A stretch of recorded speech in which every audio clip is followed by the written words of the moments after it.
University का paper solve कर रहे हैं जो कि 2015 का है। और क्यों सॉल्व कर रहे हैं, क्योंकि जहाँ तक मुझे पता लगा है कि अब जो टेस्ट रिकंडक्ट होगा तो रिकंडक्ट कौन सी यूनिवर्सिटी करेगी, वो करेगी डाउ यूनिवर्सिटी। ठीक है, तो इसलिए मैंने कहा कि हम डाउ के पेपर सॉल्व कर लेते हैं ताकि हमको उनके पास पेपर का भी आइडिया हो जाए। अच्छा देखिए, अगर मैं पहले सवाल की बात करूँ तो वो न्यूमेरिकल है, और वो न्यूमेरिकल जो है वो है डॉपलर इफेक्ट से। ठीक है, डॉपलर इफेक्ट जो है वो आपके सिलेबस में भी है। अच्छा मैं आपको एक बात बता दूँ, इसमें सवाल तो तकरीबन कोई 30 क्वेश्चंस थे। ये जो 2015 का टेस्ट था फिजिक्स का, इसमें 30 क्वेश्चंस थे, लेकिन मैंने वो क्वेश्चन एलिमिनेट कर दिए खुद ही जो आपके सिलेबस में नहीं है। ठीक है, यानी कोई सवाल अगर फॉर एग्जांपल मिसाल दे रहा हूँ मैं आपको, लेंस से रिलेटेड आया हुआ, ठीक है, पावर ऑफ लेंस वगैरह से रिलेटेड आया हुआ, तो मैंने सवाल निकाल दिए थे।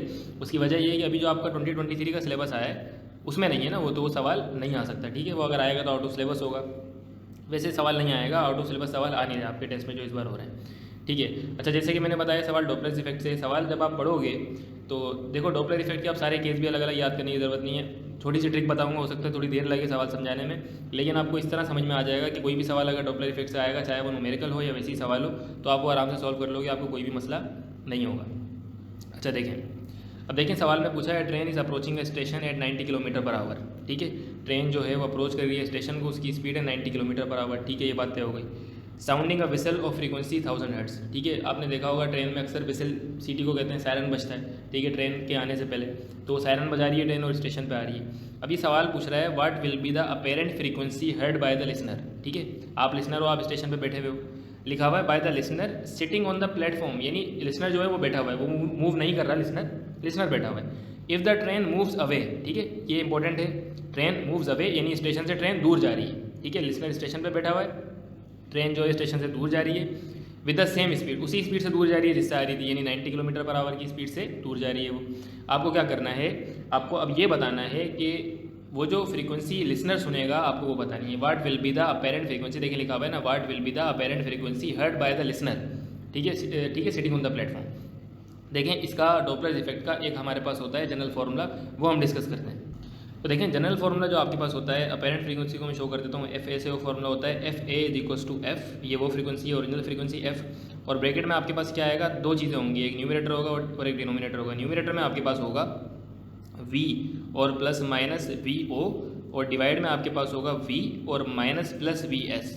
अब ये फॉर्मूला आप समझ लें पूरा, आपको डॉपलर इफेक्ट कोई भी न्यूमेरिकल आएगा आराम से कर लोगे, समझ में आ जाएगा। देखो अब इसमें करना क्या है कि डॉपलर इफेक्ट में ना बहुत सारे केस होते हैं। ठीक है, अभी जो हमारे पास केस है ना उसमें आप देखो कि heard by the listener sitting on the platform, platform पे बैठा हुआ है। इसका मतलब कि जो वी ओ है ना, वी ओ ये होती है ऑब्जर्वर की स्पीड। किसकी स्पीड होती है, ये ऑब्जर्वर की स्पीड होती है। अब अगर ऑब्जर्वर बैठा हुआ है इसका मतलब उसकी स्पीड जीरो है, तो इस फॉर्मूले में वी ओ जो है, वी ओ का मतलब ऑब्जर्वर की स्पीड, उसको आप रख दोगे जीरो, पहली चीज़ समझो।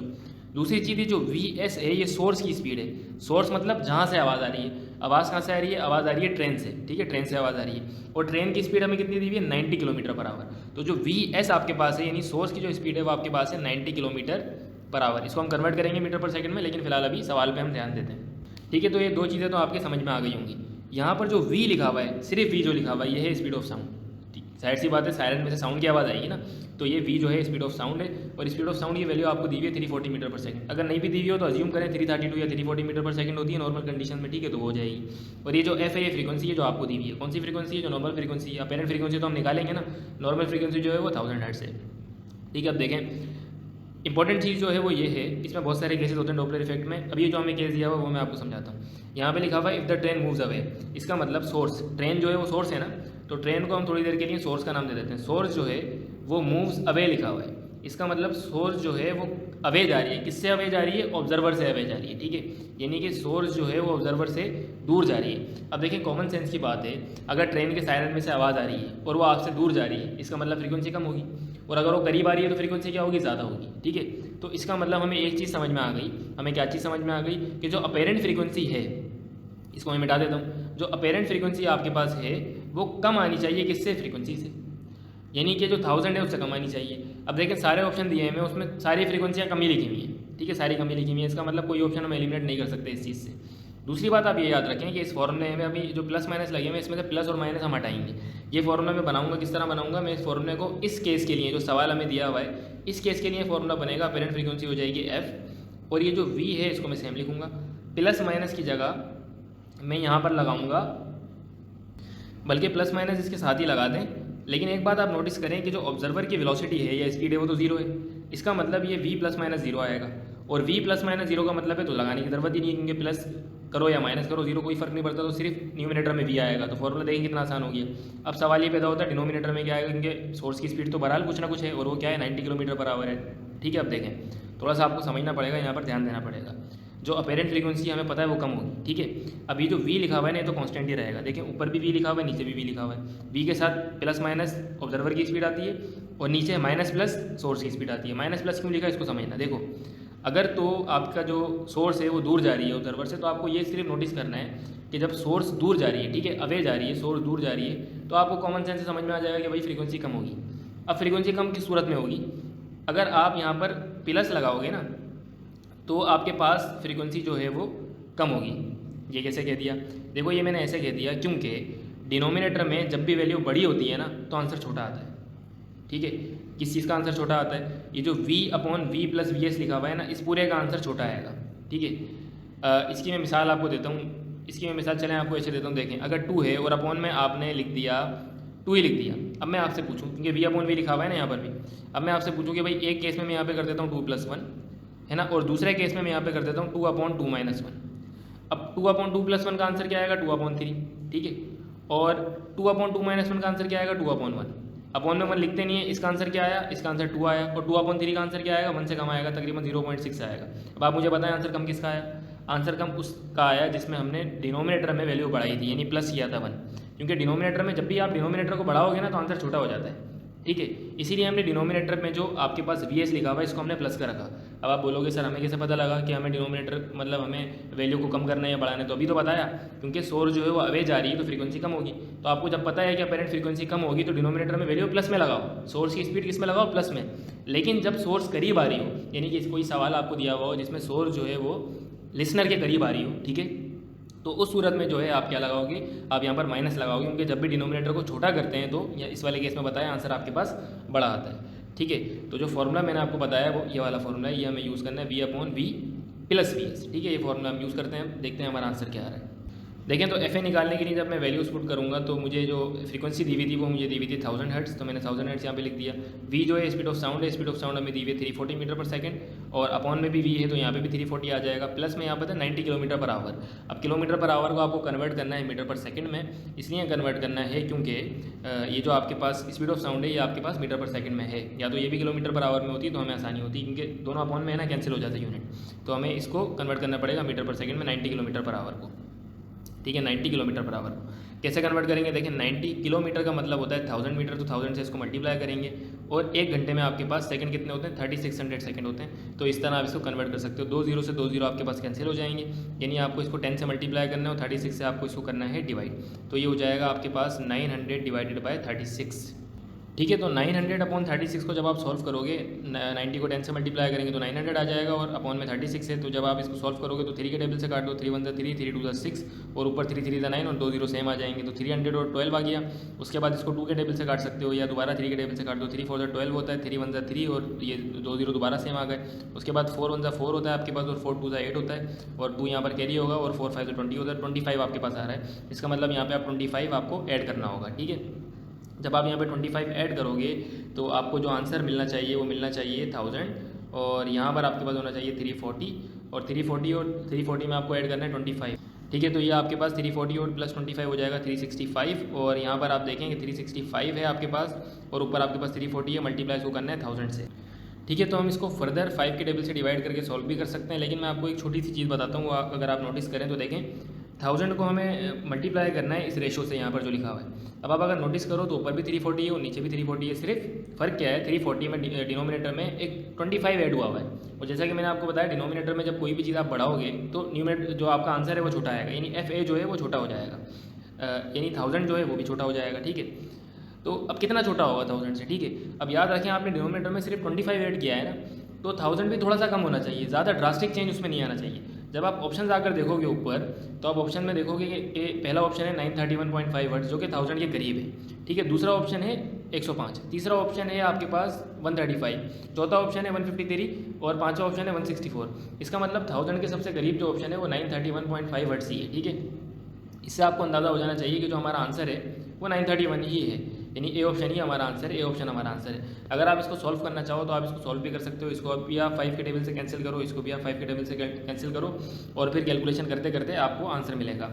अगर अच्छा देखिए क्वेश्चन नंबर 2 में भी एक न्यूमेरिकल है, आप कह सकते हो सवाल है, simple pendulum completes one oscillation in 4 seconds. ठीक है, वो टाइम जो एक ऑसिलेशन कंप्लीट करने में सिंपल पेंडुलम को लगता है उसको हम कहते हैं टाइम पीरियड, और वो टाइम पीरियड आपको दिया हुआ है 4 सेकंड लिखा हुआ है ना। देखें एक ऑसिलेशन कंप्लीट करने में 4 सेकंड लग रहे हैं, तो ये टाइम पीरियड है। कैलकुलेट इट्स लेंथ, लेंथ आपको कैलकुलेट करनी है, यहाँ पर होगा व्हेन जी इक्वल्स टू 9.8। तो जी की वैल्यू आपको दी हुई है, जी की वैल्यू आपको दी हुई है 9.8 मीटर पर second square, acceleration due to gravity है ये। As a time period of simple pendulum is given by. अब देखें टाइम पीरियड का आपको फॉर्मूला दिया हुआ है, जरूरी नहीं है कि ये सवाल में दिया हुआ, क्योंकि इसकी जरूरत नहीं है, वो आपको याद होना चाहिए। ठीक है, तो अगर ये पार्ट नहीं भी होता फिर भी सवाल बिल्कुल वैलिड था। सवाल को किस तरह सॉल्व करते देखें, time period of simple pendulum का फॉर्मूला आपके पास होता है T equals to 2 pi radical L upon g. अब देखें आपको एल की वैल्यू तो फाइंड करनी है, ठीक है, जी की वैल्यू आपको पता है 2 कांस्टेंट है, पाई की वैल्यू होती है 3.142 अप्रॉक्सीमेटली ये होती है। और आपको एक और चीज़ मैं बताऊं कि जो पाई स्क्वायर होता है वो तकरीबन इक्वल होता है जी के, यानी पाई स्क्वायर की जो वैल्यू आती है वो तकरीबन कितनी आती है 9.8 के करीब करीब आती है। तो हम पाई स्क्वायर को, या आपको मैं इन्फॉर्मेशन के लिए बता रहा हूँ, पाई स्क्वायर को हम अप्रॉक्सीमेट किससे कर सकते हैं, जी से। अब देखें हमें कितनी आसानी होगी सवाल सॉल्व करने में सिर्फ इस इन्फॉर्मेशन को यूज़ करके। आप सबसे पहले क्या करें कि जो फॉर्मूला है, अगर आपको एल निकालना है तो रेडिकल के अंदर है, तो आपको स्क्वायरिंग ऑन बोथ साइड करनी पड़ेगी। इस इक्वेशन पर आपको स्क्वायरिंग ऑन बोथ साइड करनी पड़ेगी। बोथ साइड का मतलब इक्वल के इस तरफ, लेफ्ट हैंड साइड पर भी राइट हैंड साइड पर भी। लेफ्ट हैंड साइड में सिर्फ टी है तो टी पर स्क्वायर आ जाएगा, जब आप स्क्वायरिंग ऑन बोथ साइड करोगे तो टी पर आपके पास स्क्वायर आ जाएगा, is equals to right hand side पर 2 पाई है तो 2 पाई पर भी स्क्वायर आएगा। 2 का स्क्वायर 4 होता है और पाई का स्क्वायर हो जाएगा आपके पास पाई स्क्वायर। पाई का स्क्वायर आपके पास क्या हो जाएगा, पाई स्क्वायर हो जाएगा। ठीक है, और रेडिकल में जो आपके पास था एल अपॉन जी, उसके रेडिकल हट जाएगा क्योंकि स्क्वायर से रेडिकल कैंसिल हो जाता है। जब इस पर स्क्वायर आएगा तो स्क्वायर से रेडिकल कैंसिल हो जाएगा और आपको सिर्फ क्या मिलेगा, आपको मिलेगा एल अपॉन जी। तो आपको मिला 4 pi square L upon g. अब याद रखें आपको वैल्यू निकालनी है एल की, ठीक है, आपको वैल्यू किसकी निकालनी है, एल की निकालनी है। तो एल की वैल्यू निकालने के लिए आप जी इधर डिवाइड हो रहा है, इधर आकर मल्टीप्लाई होगा, तो जी जो ये डिवाइड में लिखा हुआ है इसको आप उधर ले जाएं, उधर जाकर ये टी स्क्वायर से मल्टीप्लाई होगा, तो टी स्क्वायर मल्टीप्लाइड बाय जी। और ये जो 4 पाई स्क्वायर है ये इधर ये एल से मल्टीप्लाई हो रहा है, इधर आकर ये पूरा डिवाइड होगा, यानी 4 भी और पाई स्क्वायर भी, तो यहाँ पर 4 पाई स्क्वायर आ जाएगा, किसके इक्वल हो जाएगा, एल के। अब देखें गौर से देखें, मैंने आपको बताया था कि पाई स्क्वायर और जी जो है वो तकरीबन अप्रोक्सीमेटली इक्वल होते हैं, तो आप पाई स्क्वायर को कैंसिल करते हैं जी से, पाई स्क्वायर की वैल्यू और जी की वैल्यू कैंसिल हो गई। आपको क्या मिला, आपको मिला एल आपको इक्वल मिला टी स्क्वायर अपॉन 4 के। टी आपको क्या दिया हुआ था, आपको दिया हुआ था टाइम पीरियड, टाइम पीरियड आपको दिया हुआ था, तो टाइम पीरियड जो है वो आपको दिया हुआ 4 सेकंड। टी स्क्वायर यानी 4 का स्क्वायर हो जाएगा, तो 4 का स्क्वायर डिवाइडेड बाय 4। अब देखें डिवाइड में एक 4 है, ऊपर कितने 2 4 हैं, क्योंकि 4 स्क्वायर का मतलब मल्टीप्लाई में 2 4 हैं, तो स्क्वायर एक 4 को काट देगा, तो आपको आंसर क्या मिला, एल इज इक्वल्स टू 4, यानी तकरीबन 4 आंसर आपको मिल रहा है। L is equals to 4 metre में होगा आंसर। 4 के करीब ऑप्शन देखें कौन सा है, वो है 3.973, करीब है ना, तो ए ऑप्शन हमारा आंसर है, क्योंकि इन्होंने पाई की वैल्यू पूरी रखकर कैलकुलेटर से सॉल्व किया होगा, तो आंसर क्या मिला होगा 3.973। हमने आसानी से ट्रिक यूज़ करके सॉल्व किया, तो एल जो है हमें मिल गया 4 मीटर। ये फॉर्मूला आप देख सकते हो, L is equals to T square upon 4, या आप डायरेक्टली यूज़ कर सकते हो अगर आपको टाइम पीरियड दिया हुआ हो और लेंथ फाइंड करनी होगी इसकी पेंडुलम की, काफ़ी आसानी होगी। अच्छा देखिए क्वेश्चन नंबर 3 जो है वो न्यूमेरिकल नहीं है, आपसे एक रिलेशन पूछा है कि M lambda is equals to D sine theta. इसको इस तरह भी लिखते हैं, D sine theta is equals to M lambda. इस रिलेशन को क्या कहते हैं, तो याद रखें इसको ब्रैग्स लॉ आप कहते हो, ठीक है, diffraction of X rays through crystal जो टॉपिक है उसमें ये आता है अक्सर, तो मैंने कहा कि मैं रिलेशन आपको बता दूं, तो इस रिलेशन का जो नाम है वो ब्रैग्स लॉ है, अक्सर ये पूछा जाता है। अच्छा देखें ये क्वेश्चन नंबर 4 जो है ये थर्मोडायनेमिक्स जो चैप्टर है उससे रिलेटेड है, ये फर्स्ट लॉ ऑफ थर्मोडायनेमिक्स यहाँ पे अप्लाई होगा। सवाल पढ़ें, a gas is enclose in a container fitted with a piston of cross sectional area 0.10 metre square, यानी जो आपके पास पिस्टन का एरिया आपको दिया हुआ है, ए से शो कर देता हूँ, वो आपको दिया हुआ है 0.10 स्क्वायर मीटर, एरिया का यूनिट स्क्वायर मीटर होता है। The pressure of the gas maintained eight 8000 Newton पर मीटर स्क्वायर, न्यूटन पर मीटर स्क्वायर को पास्कल भी कहते हैं, प्रेशर का यूनिट है, तो आपको प्रेशर भी दिया हुआ है, प्रेशर की वैल्यू आपको दी हुई है 8000 पास्कल में लिख देता हूँ पी ए, या न्यूटन पर मीटर स्क्वायर, जो भी आप लिखना चाहो। When heat is slowly transferred, अब स्लोली हीट ट्रांसफर हो रही है, लिखा हुआ है the piston is pushed up, यानी पिस्टन जो है वो ऊपर चले गया। आपने पढ़ा होगा एक केस जिसमें हमारे पास प्रेशर कांस्टेंट होता है, आइसोबैरिक प्रोसेस होता है, क्योंकि इसमें ये आइसोबैरिक प्रोसेस हो रहा है। आइसोबैरिक प्रोसेस में ये होता है कि हीट ट्रांसफर होती है और पिस्टन कहाँ चले जाता है, पिस्टन ऊपर चले जाता है, पिस्टन वर्क डन करता है। पिस्टन कितना ऊपर गया, पिस्टन ने डिस्टेंस कवर किया 4.0 सेंटीमीटर, तो जो डिस्टेंस कवर किया है पिस्टन ने वो आपके पास है 4 सेंटीमीटर, यानी आप इसको इस तरह भी लिख सकते हो 4 डिवाइडेड बाय 100 मीटर, क्योंकि 4 को जब हम डिवाइड करेंगे 100 से तो हमें मीटर में आंसर मिलेगा, ऐसा यूनिट में मिल जाएगा। आगे लिखा हुआ है if 42 joule heat is transferred, यानी जो हीट की आपको वैल्यू मिली है क्यू, अगर मैं लिख दूँ तो क्यू आपको दिया हुआ है 42 जूल, ये हीट ट्रांसफर आपके पास हुई है सिस्टम के अंदर, heat transfer to the system, आपको बताना है during the expansion what is the change in internal energy, यानी आपको डेल्टा यू बताना है। चलें अगर मैं फॉर्मूला लिखकर आपको बताऊं तो फॉर्मूला आपके पास होता है Q is equals to delta U plus W, ये फर्स्ट लॉ ऑफ थर्मोडाइनमिक्स है, ठीक है। अच्छा, इसमें अगर आप देखो कि हमें फाइंड क्या करना है, हमें डेल्टा यू फाइंड करना है, तो डेल्टा यू आपके पास इक्वल हो जाएगा किसके, क्यू माइनस डब्ल्यू के हो जाएगा, ठीक है, क्यू माइनस डब्ल्यू के हो जाएगा। अब आप याद रखें जब आपने आइसोबैरिक प्रोसेस पढ़ा होगा तो वहाँ पर आपने ये पढ़ा होगा कि वहाँ पर डब्ल्यू जो होता है वो इक्वल होता है पी डेल्टा वी के, जिसमें हम फर्स्ट लॉ ऑफ थर्मोडायनामिक्स को इस तरह लिखते हैं, किस तरह लिखते हैं फर्स्ट लॉ ऑफ थर्मोडायनामिक्स को, उस कंडीशन में हम लिखते थे Q is equals to delta U plus P delta V, ये हम लिखते थे अगर आपको याद हो, ठीक है। अब देखें हमें पी की वैल्यू भी पता है, हमें क्यू की वैल्यू भी पता है जो हीट ट्रांसफर हुआ है, ठीक है, हमें जो है वो डेल्टा वी भी पता है, डेल्टा वी है change in volume, change in volume क्या है थोड़ी देर में मैं आपको बताता हूँ अभी, ठीक है। हम डेल्टा यू फाइंड कर लेंगे। देखें अभी जो डेल्टा वी है ये हमें कैसे निकालना है, देखें जो डेल्टा वी है ना ये वॉल्यूम है, और वॉल्यूम कैसे निकलता है जब हम एरिया और डिस्टेंस को मल्टीप्लाई करते हैं। अब देखें जो एरिया है ये पिस्टन का क्रॉस सेक्शनल एरिया है, ठीक है, पिस्टन का क्रॉस सेक्शन एरिया और डिस्टेंस को हम डिवाइड करेंगे, जिस डिस्टेंस से पिस्टन ऊपर आया तो जो चेंज आया ना वॉल्यूम में वो हमें पता लग जाएगा।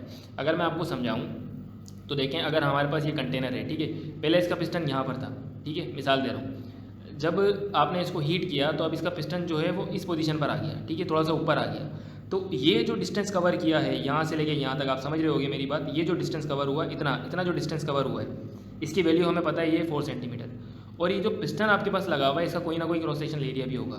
जब आप इन दोनों को मल्टीप्लाई करोगे तो आपको डेल्टा वी मिल जाएगा। तो डेल्टा वी आपको कैसे निकालना है, डेल्टा वी आपको निकालना है 0.10 को मल्टीप्लाई आपको करना है किससे, 4/100 से आपको मल्टीप्लाई करना है, ठीक है। अब ज़रा थोड़ी सी बात समझना डेल्टा वी निकालने के लिए मैं क्या कहना चाह रहा हूँ कि डेल्टा वी के लिए आपके पास जो 0.1 है इसको आप लिख सकते हो, क्योंकि अभी इसका डेसिमल यहाँ पर है, जब आप डेसिमल को 1 के बाद लेकर जाओगे तो ये हो जाएगा 1.0 इंटू 10⁻⁻1।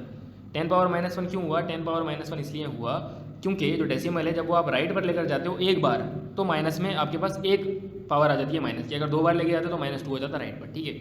और मल्टीप्लाइड बाय 4 भी आप लिखो, और 4 के साथ मल्टीप्लाइड में आप लगा दो 10⁻⁻2, क्योंकि देखिए जो 100 लिखा हुआ है डिवाइड में, इस 100 का मतलब है 4/10⁻2, 10⁻2 का मतलब होता है 100। जब आप इस 10⁻2 को ऊपर लेकर आओगे, जब भी पावर को ऊपर लेकर आते हैं तो पावर ऊपर आकर क्या हो जाती है नेगेटिव, और अगर अपॉन में नेगेटिव होगी तो ऊपर आकर पॉजिटिव हो जाती है, वाइस वर्सा है, ठीक है।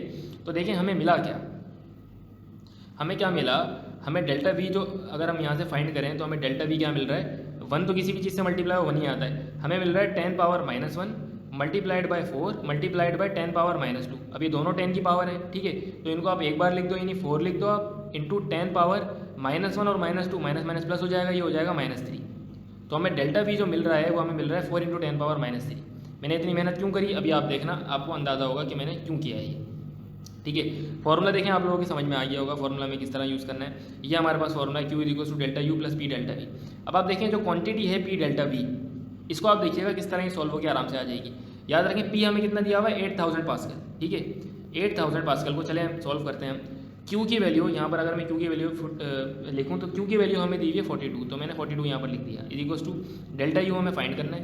पी डेल्टा वी में हमारे पास प्रेशर था 8000 को मैं क्या लिख सकता हूँ 8 इंटू 10⁻3 लिख सकता हूँ ना, और डेल्टा बी जो इसके साथ है वो हमने क्या निकाला 4 इंटू 10⁻3, तो ब्रैकेट में मैं यहाँ पे लिख देता हूँ 4 इंटू 10⁻3। अब आप देखें 10⁻3 और 10⁻3 कैंसिल हो जाएगा, इसीलिए मैंने आसानी के लिए ये काम किया था। 8 को जब आप 4 से मल्टीप्लाई करोगे तो आपको मिलेगा 32, तो आपको मिलेगा 42 is equal to delta U plus 8 4 32। अब 32 जो है इधर प्लस का है उधर जाकर हो जाएगा माइनस का, क्योंकि आपको डेल्टा यू फाइंड करना है, तो डेल्टा यू के पास सारी चीज़ें हटाओ, तो आपको मिलेगा 42, ये इधर आकर माइनस हो गया तो ये हो जाएगा माइनस का 32, ये माइनस है माइनस का 32 is equal to delta U. 42 minus 32 आपको पता होगा 10 होता है, तो जो हमारा आंसर होगा वो हो जाएगा 10 जूल। डिटेल में मैं एक्सप्लेन इसलिए करता हूँ ताकि जिन बच्चों की तैयारी बिल्कुल भी नहीं है वो भी पिक कर सकें बातें। हालांकि मैं चाहूँ तो आपको डायरेक्ट बता सकता हूँ कि भाई ये जो है 4 इंटू 10⁻3 हो जाएगा, और ये 8000 जो है 8⁻3 हो जाएगा, और ये कैंसिल हो जाएगा इस तरह। लेकिन मैं चाहता हूँ कि आपकी तैयारी अच्छी हो, कोई दूसरा सवाल भी है तो आप वो भी कर लो, ठीक है। रटा रटाया काम नहीं करवाता मैं, ठीक है, कॉन्सेप्ट देने की कोशिश करता हूँ। तो आई होप कि सवाल समझ में आ गया होगा, इतना ज़्यादा मुश्किल भी नहीं था। 10 जूल जो है वो इसका आंसर हो जाएगा। और याद रखें थर्मोडायनेमिक्स में 2 ही टॉपिक्स हैं आपके पास, सिर्फ जो चैप्टर है I think first law of thermodynamics है, और दूसरा जो है स्पेसिफिक हीट और मोलर स्पेसिफिक हीट है। तो ये 2 टॉपिक्स अच्छी तरह पढ़ लीजिएगा, तो इन्हीं में से सवाल आएगा, या तो थ्योरी से आएगा या फिर जो है आपके पास न्यूमेरिकल आएगा इस तरह का कोई। तो तैयारी आपकी अच्छी होगी तो आप इसका सवाल विदाउट एनी प्रॉब्लम सॉल्व कर लोगे। अच्छा, अगर क्वेश्चन नंबर 5 में देखें तो देखें सवाल है particle carrying charge of 2e falls through a potential difference of 3.0 volt, calculate the energy acquired by it. देखें अगर आपने पढ़ा हो तो जो वोल्टेज होता है उसका फॉर्मूला होता है work done per unit charge. अब ये जो वर्क डन है ये आइडेंटिकल होता है एनर्जी से, ठीक है। वर्क और एनर्जी एक ही बात है, आइडेंटिकल है, नहीं अगर आप वर्क निकालोगे तो एनर्जी भी आपको पता लग जाएगी। इसका मतलब अगर मैं वर्क की जगह एनर्जी लिख दूँ तो ये हो जाएगा V is equals to E upon Q, ठीक है। इस तरह भी लिख सकते हैं। हमें फाइंड करनी है एनर्जी, तो Q इधर डिवाइड हो रहा है, इधर जाकर मल्टीप्लाई हो जाएगा, तो V मल्टीप्लाइड बाई Q आपके पास हो जाएगा एनर्जी के इक्वल। इससे हमें साफ पता लगा कि हमें वोल्टेज को और चार्ज को करना है मल्टीप्लाई। V जो है वो वोल्टेज है, Q जो है वो चार्ज है। अब आपको ये देखना है कि E निकालने के लिए वोल्टेज तो आपको दिया हुआ है 3.0, तो 3.0 तो यहाँ पर आ जाएगा, ठीक है। Q की जगह आप क्या लिखोगे, लिखा हुआ है particle carrying charge of 2E। 2E का मतलब क्या होता है, देखें E जो है ना, स्मॉल ई जो होता है ये असल में होता है चार्ज ऑफ इलेक्ट्रॉन, ठीक है। सिंबल किसका है, ये सिंबल है चार्ज ऑफ इलेक्ट्रॉन का। देखें इलेक्ट्रॉन का चार्ज तो नेगेटिव होता है, ये आपको पता होगा। चार्ज ऑफ इलेक्ट्रॉन का मतलब है मैग्नीट्यूड ऑफ चार्ज की बात कर रहा हूँ मैं, ठीक है। कितना मतलब कितना स्ट्रॉन्ग या कितना वीक चार्ज है उसको कहते हैं मैग्नीट्यूड ऑफ चार्ज। तो ई की वैल्यू जो आपके पास होती है, यानी चार्ज ऑफ इलेक्ट्रॉन की जो आपके पास वैल्यू होती है, यानी कि magnitude of charge of electron की आपके पास जो वैल्यू होती है वो आपके पास होती है 1.6 इंटू 10 पावर माइनस 19 कूलम। ये आपके पास वैल्यू होती है, ये आपको याद रखनी है, ठीक है। तो इस वैल्यू को 2 से मल्टीप्लाई करके हमें रखना है, क्योंकि देखिए यहाँ पे लिखा हुआ है 2E, तो यहाँ पर मैं 2 लिख देता हूँ, मल्टीप्लाइड बाय E की जगह ये वैल्यू आ जाएगी 1.6 into 10 power minus 19 coulomb. Coulomb मैं नहीं लिख रहा, मुझे पता है कि सारे यूनिट जो है वैसा ही में, तो आंसर भी हमें जूल में ही मिलेगा। अब देखें 3 जब मल्टीप्लाई होगा 2 से तो 6 आएगा, ठीक है। अब 6 को आपको मल्टीप्लाई करना है 1.6 से, ठीक है। तो कैसे करेंगे, तो देखें आपको पता है कि भाई अगर आपको 6 को मल्टीप्लाई करना है किससे, 1.6 से। वैसे तो आप कर भी सकते हो, कोई सवाल अगर आएगा जिसमें ज़रूरत पड़ेगी तो मैं करवाऊँगा, इसमें भी ज़रूरत नहीं है। देखें आपको पता है 6 को जब 1 से मल्टीप्लाई करते हैं तो 6 आता है, और जब 2 से मल्टीप्लाई करते हैं तो आपके पास 12 आता है। 1.6 1 और 2 के बीच का नंबर है ना, ये बात तो आप एग्री करेंगे मुझसे। तो 12 और 6 के बीच में कोई नंबर होना चाहिए। तो आप जब ऑप्शन में देखोगे तो ए ऑप्शन है जिसमें 9.5 लिखा हुआ है। 9.5 क्योंकि 12 के और 12 के और 6 के बीच में है, तो यही हमारा आंसर है, ए ऑप्शन। अब आप बोलोगे कि पावर तो सॉल्व कर ही नहीं, पावर सॉल्व करने की ज़रूरत ही नहीं है, क्योंकि देखिए हर ऑप्शन में 10 पावर माइनस 19 लिखा हुआ है। तो आपको दिमाग और जहन यूज़ करके भी सवाल करने हैं, ठीक है। जिन चीज़ों को कैलकुलेट करने की ज़रूरत नहीं है वो आपको नहीं करनी कैलकुलेट, ठीक है। और जहाँ पर ऑप्शंस देखकर आपका काम हो रहा हो वहाँ पर आपको ऑप्शंस की मदद से ही आंसर चूज़ करना है और बस आगे बढ़ना है। उसमें देखें क्वेश्चन नंबर 6 की अगर हम बात करें तो उसमें हमारे पास सवाल है 0.75 ampere current flows through an iron wire when a battery of 1.3 volt is connected across its ends, ठीक है। आपको देखें एक बैटरी कनेक्ट हुई हुई है, ठीक है, किसके साथ, आयरन वायर के साथ, जिसमें आपको करंट की वैल्यू दी हुई है और आपको जो है वो वोल्टेज दिया हुआ है, ठीक है। पोटेंशियल डिफरेंस ये आप कह सकते हो। लेंथ जो है वो वायर की आपको दी हुई है 5 मीटर, और उसका वायर का क्रॉस सेक्शनल एरिया भी आपको दिया हुआ है 2.5 into 10 power minus 7 square metre. आपको रेजिस्टिविटी बतानी है आयरन की। देखें रेजिस्टेंस का फॉर्मूला आपने देखा होगा, R equals to rho L upon A. ये जो फॉर्मूला है इसमें जो रो है ये रेजिस्टिविटी, यानी हमें रो फाइंड करना है। आर जो है वो रेजिस्टेंस है, एल जो है वो एरिया है, एल जो है वो लेंथ ऑफ द वायर है, ए जो है वो एरिया है। अब देखें आप अगर देखोगे तो लेंथ भी हमें पता है, हमें एरिया भी दिया हुआ है, ठीक है। तो 2 चीज़ें हमें पता है। तीसरी चीज़ रेजिस्टेंस हमें नहीं पता, लेकिन रेजिस्टेंस अगर हमें नहीं भी पता तो हमें करंट और वोल्टेज पता है जिससे हम रेजिस्टेंस निकाल लेंगे। फॉर्मूला आपने पढ़ा होगा Ohm's law, V is equals to I R. तो यहाँ से अगर आप R निकालना चाहो तो R किसके इक्वल होगा, R इक्वल किसके होगा, I इधर मल्टीप्लाई हो रहा था R से, उधर जाकर डिवाइड होगा, तो R इक्वल होगा V अपॉन I के। अब देखें V की वैल्यू आपको दी हुई है, क्या दी हुई है, 1.3 नहीं होगा, ये 1.5 होगा, ठीक है। करेक्शन है यहाँ पर, मिस प्रिंटिंग हुई है, जो वोल्टेज है 1.5 होगा। तो V की वैल्यू आपको दी हुई है 1.5, और जो करंट है I उसकी वैल्यू आपको दी हुई है 0.75।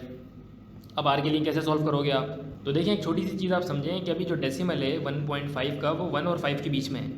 मैं क्या करता हूँ, न्यूमरेटर और डिनोमिनेटर दोनों, न्यूमरेटर जो होती है वो अपॉन के ऊपर वाली चीज़ होती है और डिनोमिनेटर नीचे वाली चीज़ होती है। मैं क्या करता हूँ, अब और से देखिएगा, देखें छोटी छोटी कैलकुलेशन समझाइए।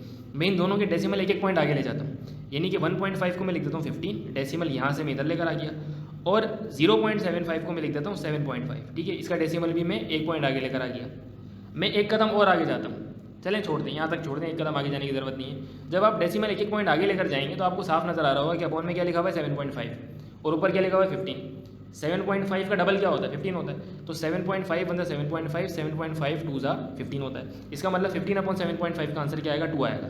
इसका मतलब R की वैल्यू हमें क्या मिली, R की वैल्यू हमें मिल गई, R की वैल्यू हमें मिल गई 2, तो R इज इक्वल टू 2 हमें मिल गया, ठीक है। इस फॉर्मूले में रखें, देखें R की जगह 2 रख दें, is equal to rho same है क्योंकि रो हमें फाइंड करना है, रो रेजिस्टिविटी है, ठीक है। L की जो वैल्यू आपको दी हुई है वो 5 मीटर दी हुई है, तो यहाँ पर आप 5 रख दें, और अपॉन में आपके पास आएगा एरिया, और क्रॉस सेक्शनल एरिया आपको दिया हुआ है 2.5 इंटू 10 पावर माइनस 7, ठीक है। अब देखें इन चीज़ों का आपको रीअरेंज करना होगा क्योंकि आपको रो फाइंड करना है ना, तो इधर 5 रो से मल्टीप्लाई हो रहा है, इधर आकर ये डिवाइड होगा, तो ये हो जाएगा 2/5, और ये पूरी वैल्यू इधर डिवाइड हो रही है, उधर आकर ऊपर मल्टीप्लाई होगी। तो इसको अगर मैं थोड़ा सही से लिखूँ, यहाँ पर थोड़ा सा मसला हो जाएगा समझने में आपको। तो देखें रो हमें फाइंड करना है, तो 2 मल्टीप्लाइड बाय 2.5 इंटू 10⁻⁷ हो जाएगा, और डिवाइड में आपके पास क्या आ जाएगा 5। क्यों? क्योंकि देखें 5 इधर रो से मल्टीप्लाई और ये इक्वल हो जाएगा रो के, 5 रो से मल्टीप्लाई हो रहा था डिवाइड हो गया, और 2.5 रो से डिवाइड हो रहा था उधर जाकर मल्टीप्लाई हो गया। अब देखें इसको सॉल्व करना बड़ा आसान हो गया। कैसे आसान हो गया देख लें भाई, देखो 2.5 अंदर 2.5 होता है, और 2.5 2 जो है वो 5 होता है, क्योंकि 2.5 5 का डबल है ना, तो ये दोनों कट गए, 1/2 आ गया, और 2 से 2 कैंसिल हो गया, क्या बचा? सिर्फ 1 बचा। तो 1 इंटू 10⁻⁷, ये सिर्फ 10⁻⁷ किसकी वैल्यू आई आपके पास? रेजिस्टिविटी की, आयरन की, और मीटर इसका यूनिट होता है। तो ई ऑप्शन जो है वो आपका करेक्ट आंसर है। अच्छा देखिए क्वेश्चन नंबर 7 में आपके पास सवाल है, 2 capacitors C1 6 microfarad and C2 12 microfarad are in series में ये दोनों capacitors across a 180 volts DC supply, यानी आपको वोल्टेज भी दिया हुआ है 180 volts. Calculate the potential difference across each capacitor C1 and C2। देखें एक चीज़ आप समझें कि इस सवाल में फिगर भी दी हुई थी, लेकिन फिगर की ज़रूरत नहीं है, हम बगैर फिगर की कर लेंगे। अगर मैं फिगर आपको बनाकर दिखाना चाहूँ तो देखें 2 कैपेसिटर आपके पास हैं, ठीक है, एक कैपेसिटर हो गया, ये दूसरा कैपेसिटर हो गया, सपोज कर लें ये C1 आपके पास है और ये C2 आपके पास हो गया। ये दोनों कनेक्ट हैं एक बैटरी से, ठीक है, बैटरी हो गई 180 वोल्ट्स की, डीसी सप्लाई हो गया, और यहाँ पर आपका ये सर्किट जो है वो कंप्लीट होता है, यहाँ पे ग्राउंड वगैरह भी होगा, जो भी होगा, ठीक है। तो इस तरह का सर्किट होगा जिसकी आपको फिगर दी हुई थी। देखिए फिगर की ज़रूरत नहीं है, फिगर के बगैर भी ये सवाल हो जाएगा। सिंपल सी आप चीज़ समझें कि पहली बात तो ये कि ये जो दोनों कैपेसिटर्स हैं ये सीरीज़ में हैं, और याद रखें कि सीरीज़ में जो है वो करंट सेम होता है, सीरीज़ में जो है वो करंट सेम होता है और वोल्टेज डिफरेंट होता है। करंट सेम होता है और वोल्टेज जो है वो डिफरेंट होता है, यानी वोल्टेज चेंज होता है।